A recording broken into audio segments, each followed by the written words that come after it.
The topic for the keynote address right now is the flavor of empathy, how consumer centricity can season your business for success. Mr. Srideep Kesavan, Chief Executive Officer, Heritage Foods. Can I please have all of you to give a huge shout out for Mr. Srideep Kesavan, Chief Executive Officer, Heritage Foods, as he joins us over here on stage, sir. Honor and privilege to have you, sir. Thank you for being with us. Thank you. Thanks a lot. Thank you, and the stage is all yours.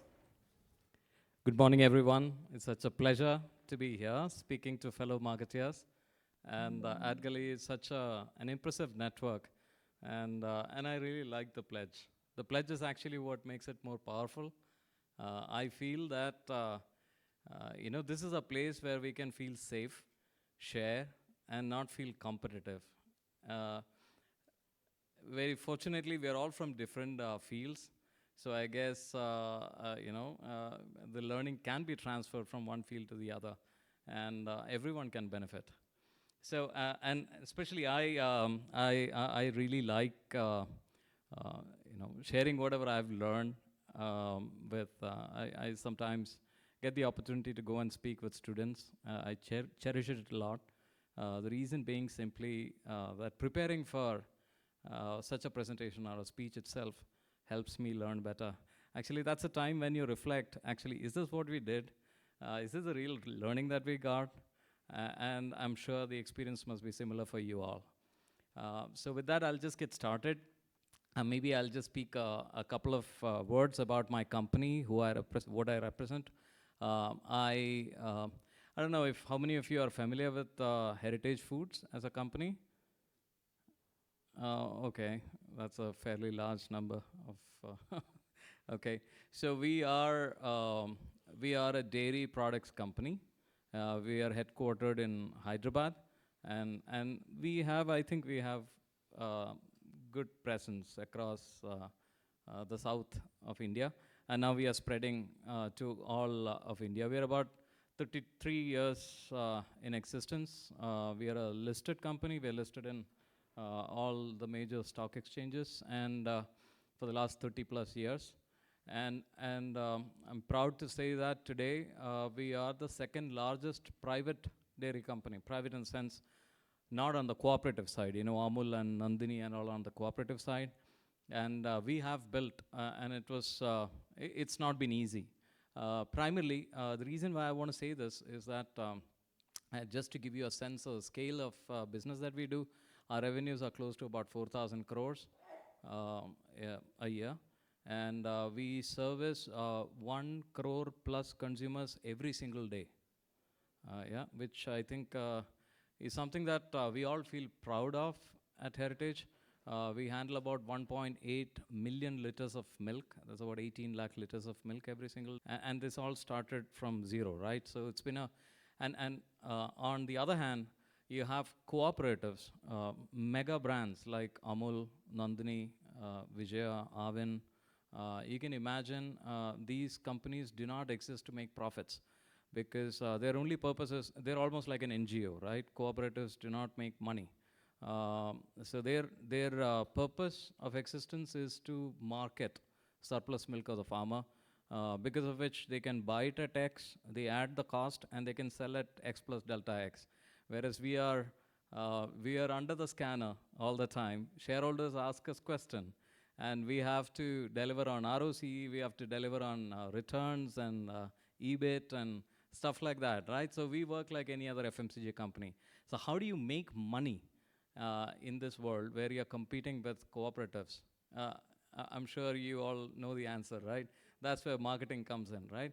So if Amul sells at X, I will have to sell at X plus delta X to make money, because the raw milk that we procure is the same. The cost, it costs the same to all of us. And there is very little operating leeway as far as the costs are concerned, or the, what you call is the conversion cost. The only margin we make is by, selling at a higher price. And how do you do that? You cannot sell the same commodity or product to the same consumer and expect to get a higher price, right? You cannot. So you need to be selling something that is significantly better and perceived as better, right? And that's what Heritage has been doing for quite a long time, and we are getting better and better at it as we speak now.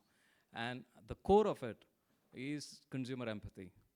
Even something as mundane as in you may not have thought as much about the white milk that you use every single day. The amount of research that we do every day, like, we have one consumer research happening every week. That's the intensity. So we do close to about 40 or 50 different consumer immersions and research work every week. That tells us about why consumers are unhappy with the options that she has and how we can do better. And that's what gives us the delta, right? The value that we create. So I know that the stalwarts that Bijoya spoke about, they are going to come and talk about a lot of technology, AI and stuff like that. My presentation has got none of that. I'm going to speak, and I'm like somebody here was asking me, like, you're last generation. So yeah, previous generation, not last generation, previous generation. And so I'm not from the new generation. So I'm like, I'm not a tech digital native. So as marketer, we learn things by speaking to consumers one-on-one and, sitting and chatting and learning about them, their lives, their context and stuff like that. So I'll speak more about those things, which I feel, and I'll probably give a bridge to the rest of the conversations that's going to happen on how these things are possible in the digital world as well. You don't have to physically, literally go and sit in front of the consumer and speak. It's possible. So, before that, I was a marketer for many years, and now I'm a CEO. So I believe that, so I hold my marketing team accountable. So I thought I'll just start with that, right? What's the CEO's perspective of marketing? And this wonderful marketunist cartoon tells all about it. Like, you ask a marketer, what is the ROI on marketing? And they give lots of words, right? It expands your awareness, affinity. Okay, we are working on, we are brand sentiment. Well, this is a beautiful word. A lot of people say that, now our brand sentiment, positive sentiments have improved, net positive has improved and stuff like that. But is that our engagement? Is that the job of marketing? I don't think so. Okay, those are all things and metrics that we all focus on, but then the primary purpose of marketing, and this is the way I look at it, the core purpose of marketing is to continuously drive brand value. And it's not a static number, it has to continuously keep increasing, which as a businessman, I'm able to, as all businessmen, are able to capture through commercial interventions. I have a value, and I know this is my brand value. At what price point can I capture this and convert into dollars, right? And that, why am I doing that? I'm doing that to continuously and sustainably grow my shareholder wealth, right? That's if anyone asks you, marketer, what you guys are working on, the simple answer is, I'm working on expanding brand value so that my boss can take it to a bank, right? Fundamentally, that's the purpose and the only reason why marketing exists. And what has consumer empathy got to do all of this, right? Why do we need to be empathetic to a consumer to build brand value? That's what I'll speak about. So, I'm as a marketer, I'm also like, while I believe a lot in meeting consumer needs, delighting consumer needs and all of that, some part of me is also like, consider Steve Jobs as my guru, though I never met him. I follow him a lot. I truly believe in what Steve Jobs believed as well. Like, half of the time, consumers don't know what they need, right? So it's also, it's unmet need or unmet need. It is also unrealized need, right? So if it is an unrealized need, it's very difficult to get it out of the consumer, right? So that's the reason why I defined it as it may not be enough just to meet consumer needs, especially when they may not know what they seek, right? And when benefits sought, most of the benefits, I think a lot of people are from fintech and technology space, where there's a lot of conversation actually on the physical product, right? If it's a fintech, you're talking about, okay, faster service, I'm going to get you, your delivery faster or whatever it is. And there's a lot of conversation around the physicality of what we do. But I truly believe, at best, it can be only partially physical, 50-50, right? I truly believe that marketing and consumer conversations are all about being emotional. That's why the brand value is actually a function of physical benefit and emotional value. So I call it as physical benefit, not of physical value. The value resides in emotional side of it, right? Value is not actually residing in the physical benefit. Value is actually residing in the emotional side of it. And that's why, if as a marketer, if your job is to expand value, then you should be focusing on the right side. And the moment I speak about emotion, I don't need to explain why empathy is important, right? So I think it explains by itself. And this is the definition I love a lot. I have my marketing grounding at Coca-Cola, and at Coke. This is the definition at Coke Global, right? So, which I'm very happy to share with everyone. A brand is a promise, an experience, and a memory. These are 3 words. Okay, BEM. Promise. Brand is a promise, right? We are making a promise, and you need to meet and exceed on your promise. The second is the experience. Every time the user uses your brand, she's having an experience. So it's an experience as well. The brand is an experience. The brand is not just a product. So if you're in a physical, let's say an FMCG or something, how your pack opens, how your pack looks and feels in your hand, everything matters, right? So it's a promise, an experience, and a memory. Memory is what is most important, because memory, the residual memory that the consumer has in her mind about your brand, is actually the value that you have left. So you might have given a delightful experience, but maybe after 1 week, whatever is a residual memory that remains in the mind is actually the value that you have created in the mind of the consumer. Hence, it is also important that you have repeat engagement with the consumer. So hence, like for example, the 2 words, trial and repeat, right? Trial is good, but repeat is what builds value over a long period in time, because it's like tiles stacked. So the memory grows, right? The memory grows. And that's where you find value. And the stronger the memory anchor is, you will be able to get more value as a marketer. And a couple of other points which are very important as well. Of course, the word delight goes without saying. The idea is not to meet. The idea is to delight, like go, beyond your call of duty or whatever, by doing a job that is very relevant to her. Now, the reason why I highlighted the word relevant is that the entire thing of empathy is anchored on the word relevance. Relevance is, why are we doing consumer empathy and consumer centricity? It's only for relevance. So it's like, if I were to use a metaphor from cricket world, I'll say that if your offering is not relevant to the consumer, it is like, it's like a bouncer. You don't even have to duck. The ball goes above your head, right? It's not relevant. The person doesn't even see, right? You might be shouting on top of your voice, nobody hears you because it's not relevant to her, right? So that's why relevance is most important part.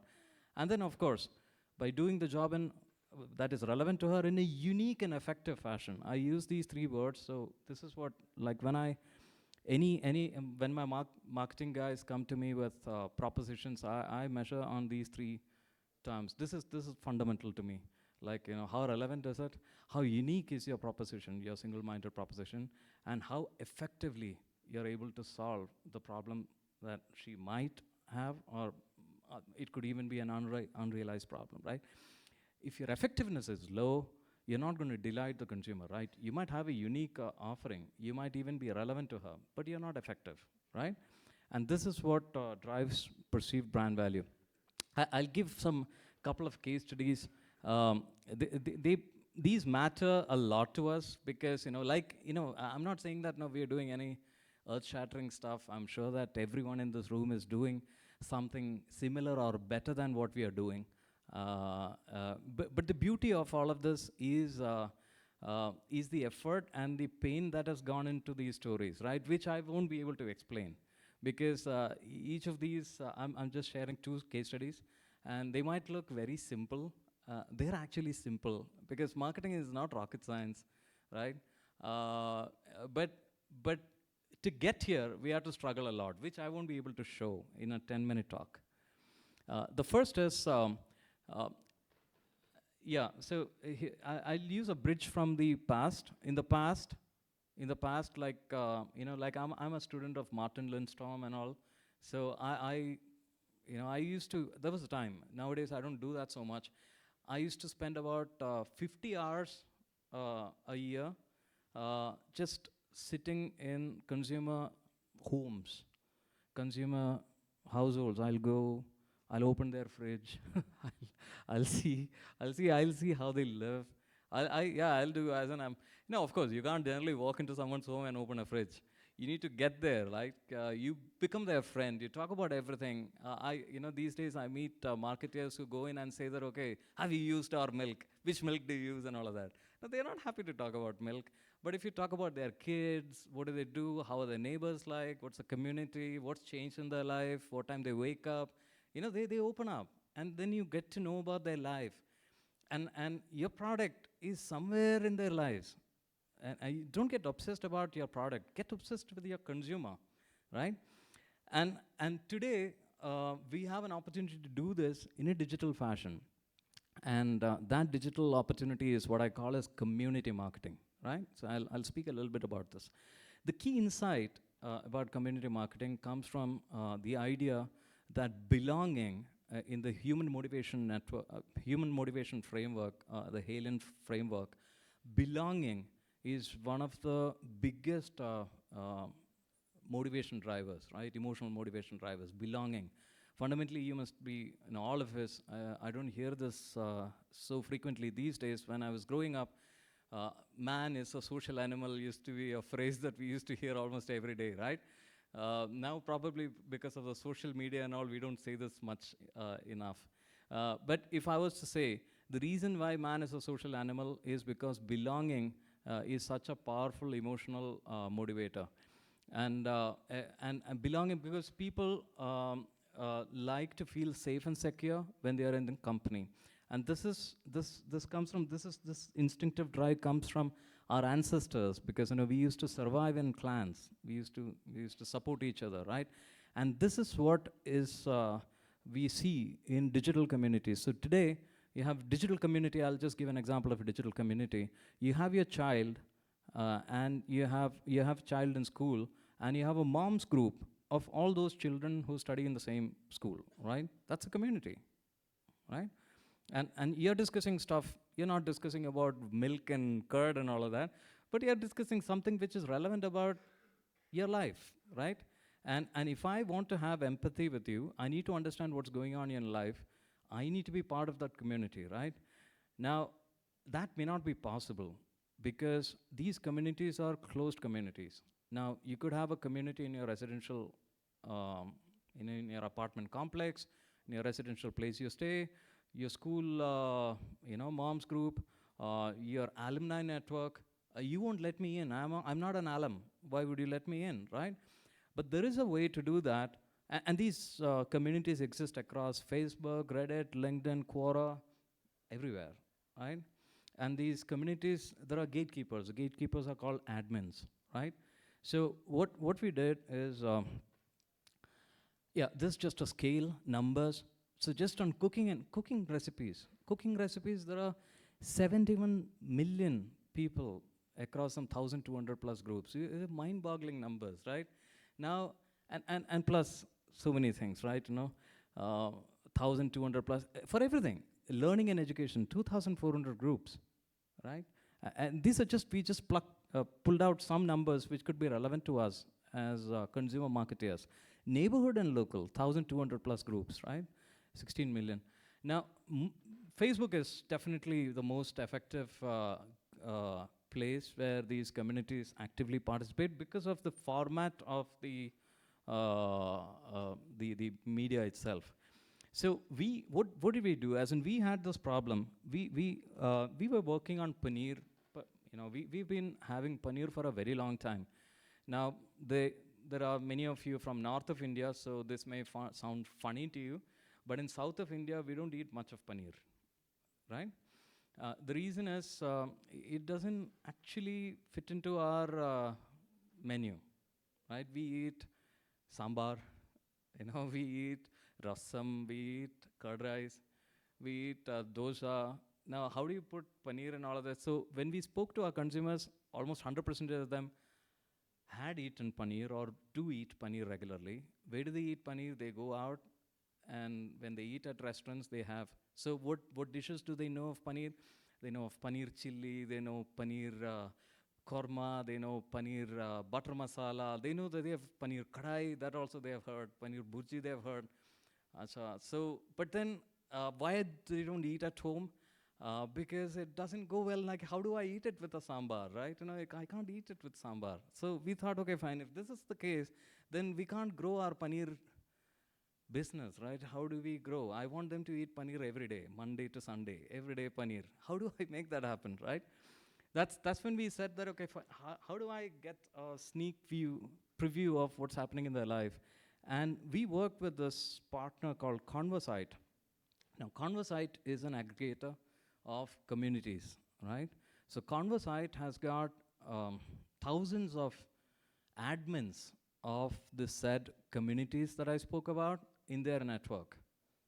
That's how they work. So we worked with Conversite, and they got us to the gatekeepers and allowed us inside. So can you imagine, instead of just going and sitting in one person's house and speaking to that person and understanding about her life, here we are sitting inside some 1,000 communities and listening to all the conversations that they're having, right? And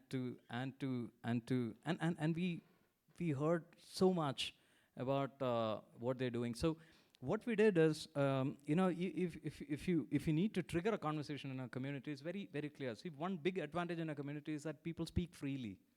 They don't have any worry of, like you reflect on your own life. If it is a WhatsApp group, your mom's group or something like that, you speak freely, right? You don't have any fear of retribution or anything, right? So you seed an idea, and then you see a conversation around that. So we asked about, this paneer thing is not working for me. It's not.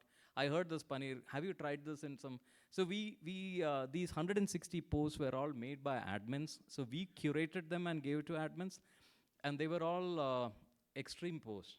Has anybody tried paneer with any South Indian dish? Hey, Amarnath.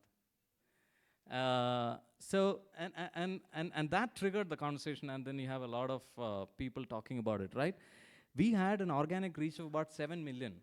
So we had conversations that went beyond, like we had to use a lot of, algorithms to read the data, because we had so much of data, conversations, that it was not physically possible for any person to go through, right? The conversations that we had. And our brand itself was mentioned some 3,600 times. So you can imagine, of course, my brand salience is not so much, so the number of conversations must have run into tens of thousands, right? And engagements and likes and all of that. Eventually, what happened is, the admin said that, okay, fine, if you have any idea, why don't you post recipes that I can use? And we were very surprised and shocked, actually. In my previous jobs, we had previous roles. We had tried a lot to create user-generated. We always, as marketeers, we know that rather than the brand speak, consumer speak is more powerful, right? Everybody agrees on that, right? Consumer speak means consumer has to post a branded video or a branded content by herself. She has to do it, not me pushing her to do it. Now, it's also difficult, right, to get it done. Why should she be motivated to do that, right? In this, we had close to 22,000 5 minutes or longer video content, which had heritage brand in it, right? As in, she posted. The only thing was that we said that, okay, fine, you can use the coupon and get heritage paneer at a special price or whatever. And they posted videos as wild as paneer idli, paneer sambar, and all of that.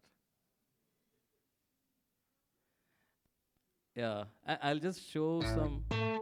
This is some of the videos. They actually made the effort, and I'm amazed. All we did was that we made the effort to go and sit and listen to them. Right? This is paneer sambar. It's not very clear in this format. She has written a recipe how to make this and all of that. She's actually put this in with dal and all of that. I'll skip, and this is paneer paniyaram. I'll skip. You get the idea, right? The idea is not to show you the videos. Yeah. The second, my time is up. So if I have, do I have a minute? Yeah, yeah. So I have just one more slide. The second case is about social listening. Social listening is a powerful, powerful tool as far as consumer empathy is concerned, right? Social listening, the idea is to understand the cohorts that the problem is, like, typically even today I see a lot of people defining cohorts as, like, 18 to 25, male, female kind of thing. No, we need to get better at defining the cohorts. So we have to define basis attitude or behavior. Attitude is usually the psychographic profiling, and behavior profiling. We need to get better. And today, actually, wonderfully enough, the digital world is so data driven that if you ask, most of the media is able to give you the cohorts that you want. Yeah, yeah. If you say that, okay, I'm looking at a early riser, right? Someone who is, like, up from bed early, they'll give you the cohort. They'll give you the cohort. Just wonder why, right? They have got data that who opens up the Facebook or Instagram page early in the morning, they know the early risers, right? So you can actually focus on them and say that, okay, Finn, what are these early risers thinking about? What do they think about milk or whatever it is? Like, we are in the milk business, so we talk about that. Right, so the idea was that our business was not going so great in Chennai, and we wanted to understand, okay, is there any access? If the consumer gives you an access, a door, a helpline, then we can really, like, hang on to it and make something out of that, right? So we were looking for those small opportunities, and what we heard and realized, and this is so hyperlocal, that in certain areas we found that milk was getting spoiled. Competitors' milk was getting spoiled. They were not happy with the creaminess because they said that, sometimes my coffee is spoiled and all of that. Now, you might be wondering, where did we get these insights? This is like almost 6 months of social listening. So maybe we had one thread and we dug deep and all of that kind of thing, right? So it was not so apparent. These things they don't just pop up in your, this is not like, you open your mailbox and you see that, oh, fine, mail has come, we need to make creamier milk or something, right? It took us a lot of pain to understand. And the other thing is that we also saw that, kheer, payasam is something that they make, and for that particular thing, they were looking at adding, let's say, condensed milk or something, because the milk was not thick enough. So there were several problems that we realized through the social listening, and we created a product. First, we created a product which solves those problems. We had to actually fix our logistics in such a fashion that we are able to, comprehensively solve the problem of spoilage of milk, etc. And the creaminess is something that we addressed also, and we launched a product called Super Gold. When I pitch it like this, it sounds so flat, but I can promise you that if we did not know exactly the problem that she was facing, we wouldn't have found a problem for that, a solution for that, and we wouldn't have had the success. The success is, and when your campaign is rooted on consumer empathy, I can promise you that your digital marketing costs come crashing down. For example, this video, we put hardly any money, 46 million impressions. View through rate, people just skip these things, right? In digital marketing, we call it interruption. Nobody wants to be interrupted and being served an ad. They skip. whereas we had view-through rates upwards of 72% in this. And 1.3 million considerations, 1.3 million people interested to say, oh, I need this. Why? Because you spoke about something that I'm really concerned about, and you tried to solve my problem, hence I'll buy. 1.3 million. And today, we just launched this product just 6 months back. In 6 months, 20 crore rupees of revenue from one single product in one city, right? So I thought this is good. The ad per se may not be, it's not so jazzy, but consumers like it. நீங்க வாங்குற பால் சீக்கிரம் கெட்டு போகுதா? அப்போ சொக்க தங்கம் பாலுக்கு மாறுங்க. So it's no big shake actually if you look at it. Richer The and person premium is just saying that experience. is இப்பவே it spoiling சொக்க or தங்கம் பாலை splitting? ட்ரை பண்ணுங்க. So because we know that is the exact problem that she's having, there is empathy, right? She understands, oh, somebody understood my problem. So, you know, because we are speaking directly to her heart. This is exactly the problem that we heard. I'm skipping that. So in conclusion, finding relevance, fundamentally relevance, so I'm moving from the flavor of empathy, consumer centricity to relevance. Why we have consumer centricity and empathy? For driving relevance, right? Now, relevance in consumer life can be most rewarding. And I spoke about this behavior and psychographic segments. Do not translate. We also have these IMC. Sometimes we have pressure that, you know, our marketing agency or creative agency has created an ad, and then we have to run it across all platforms. No. Even if it looks very amateurish, like the videos I showed, those videos, like, you know, I've actually had the opportunity to make very fancy ads as well. But those ads don't look very fancy. They look very amateurish, but they work actually, right? They actually work. So do not translate your stuff across all channels, and have a program for each one. Let's say, for example, if you're actually, we have one product called as Gluco Shakti. Okay, Gluco Shakti is a product which we advertise only on Moj.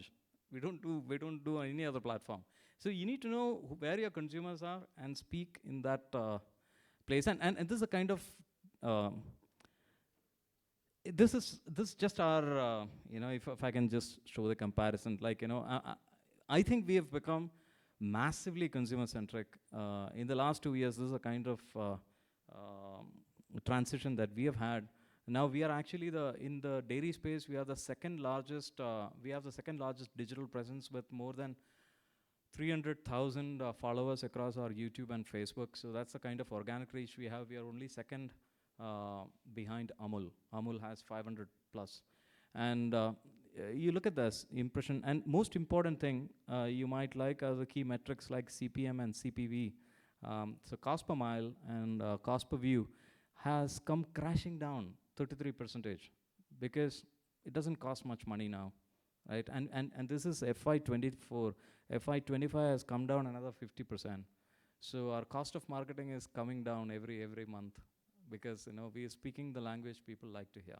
Thank you.